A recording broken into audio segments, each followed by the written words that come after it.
ब्रह्मचर्य का नाश, वीर का नाश, जीवन का नाश है। ब्रह्मचर्य अगर सही है, आपने किसी तरह इधर उधर, तो ये प्रश्न ही नहीं रहेगा। जिधर दृष्टि डालोगे उधर जय होती चली जाएगी। आजकल के बच्चे, नौजवान इसको मनोरंजन समझते हैं और उनको सलाह भी ऐसी मिलती है कि हम जैसे बोल रहे हैं ब्रह्मचर्य के लिए, डॉक्टर और आपको जो इधर सांसारिक प्रोत्साहन देने वाले हैं वो आपको सलाह देंगे। हमें तो अंग्रेजी का शब्द नहीं याद है, फ्रस्ट्रेशन। हाँ, और यही जो स्टेशन कह रहे हैं गाड़ी स्टेशन से अलग कर दो तो बोले तुम बहुत शांत हो जाओगे और फिर अपने काम में देखो कैसा उपदेश दिया जा रहा है कि वो। तो ये जो कमियां है ना, ये कोई भूत नहीं है जैसे लोग कहते हैं ना, पता नहीं कौन ऐसा, कुछ नहीं, गंदी आदतें हैं, इन पर संयम लाओ। आप समझ रहे, स्वीकार करते हो हमारी बात, किसमें आपको संशय है? हाँ, तो आप देखो, हम आज ही सत्संग में बोल रहे थे, हमारे रक्त का स्वभाव है ऐसे, जैसे कट जाए ना तो उसका स्वभाव थोड़ी देर में गाढ़ा होने की कोशिश करेगा। यदि कहीं फ्लो वाली नस कट गई तब तो आपको वहां डॉक्टरी की जरूरत है, मगर ऐसे कहीं त्वचा में ऐसे, तो उसका स्वभाव गाढ़ा हो जाना, वो थोड़ी ही देर में वो अपने आप को बांध लेगा, क्योंकि रक्त का एक स्वभाव होता है। अगर वो बाहर किसी तरह भी आया तो ठंडा होकर गाढ़ा हो जाएगा, वो रोक लेगा। इसकी आखिरी परिणति है वीर्य, वो स्वयं से नहीं निकलता, वो इससे भी गाढ़ी वस्तु है, वो घर्षण से निकलता है। अगर आप उसको गर्म न करें चिंतन के द्वारा, क्रिया के द्वारा, तो नहीं निकलेगा। और जब हम उसको, तो फिर वो जीवन को नष्ट, प्राय इस पर बच्चे ध्यान ही नहीं देते कि ये कोई मार्ग भी है।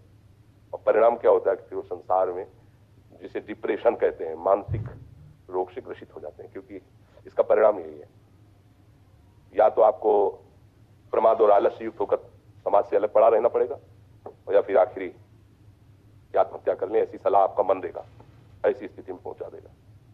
इसलिए हमें लगता है जब तक ब्याह न हो तब तक ब्रह्मचर्य से रहो, ब्याह भी हो जाए तो संयम से रहे। ये जीवनी शक्ति है, किसी के साथ खिलवाड़ नहीं करना चाहिए। पढ़ाई लिखाई वो कैसे तुम्हें बताए, अभी आप छेड़ना मत। जैसे लोग कहते ना, मैं बहुत परेशान हूं, कुछ करता नहीं, ऐसा हो जाता है वैसा हो जाता है, तो आपको हम बता रहे रक्त का स्वभाव है जैसे, इसकी आखिरी परिणति है वो वीर। उसका स्वभाव नहीं है बहना, उसका स्वभाव ऐसा है, उसको जब तक ताप नहीं लगेगा तब तक वो बाहर नहीं हो सकता।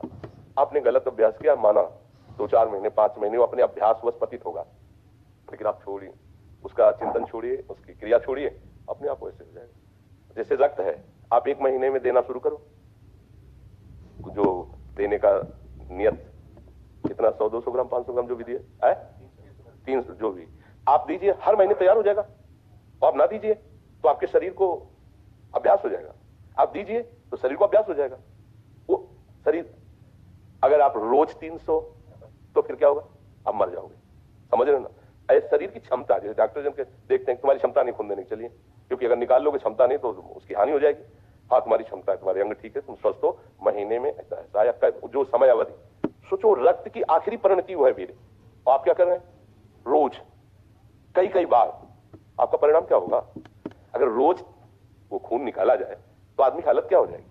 खून की आखिरी परिणति है, अन्न रस जो हमने पाया उसकी परिणति धीरे धीरे परिवर्तित होते हुए मांस, मज्जा, रक्त, इनके वो आखिरी सप्तम धातु है वीर।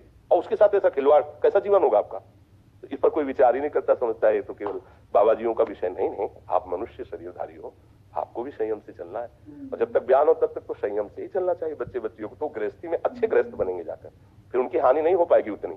अब पहले से ही तो फिर अब वो पढ़ाई में मन कैसे लगे जब आपके पास पढ़ाई वाली सामग्री नहीं रह गई?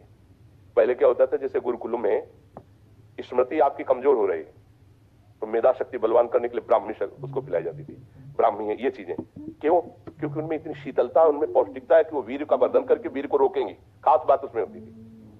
अब हम इस बात को ना समझ करके ट्रेंड बनाते हैं और वो विनाश का खेल खेलते हैं जो हमारी सारी सांसारिक और पारमार्थिक दोनों उन्नति का नाश कर देता है। अब उस प्रश्न का क्या होता है? अब उसके लिए क्या सलाह? आप सही ढंग से रहो, अच्छा खाओ पियो, थोड़ा व्यायाम करो, सबके प्रति पवित्र भाव, अभी आप आनंद में आने लगोगे। और जैसी आदतें आजकल हो रही, आनंद वाली तो है नहीं, तो पतन वाली ही है। 4 दोस्त मिलते हैं, मदिरा पान करते हैं, गांजा और तो और क्या ड्रग्स। आप बताओ क्या होगा?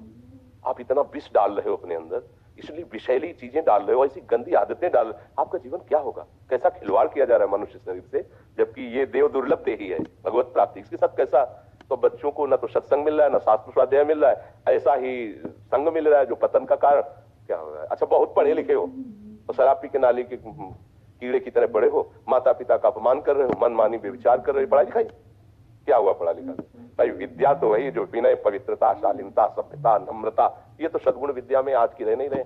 पढ़े लिखे माता पिता को ऐसे डांट देते जैसे कोई नौकर से बात करता है। हम स्वतंत्र हैं। अरे विषयों के गुलाम तू कब स्वतंत्र हो गया? स्वतंत्र तो परमहंस जन होते हैं जिन्होंने इंद्रियों को अब जीत लिया और भगवद आनंद में मस्त हो, वो स्वतंत्र है। इंद्रियों के गुलाम तुम स्वतंत्र हो? जो विषय जब चाहता है तुम्हें गिरा, तुम स्वतंत्र हो? माता पिता, गुरु, शास्त्र, इनकी परतंत्रता स्वीकार करने वाला ही स्वतंत्र होता है।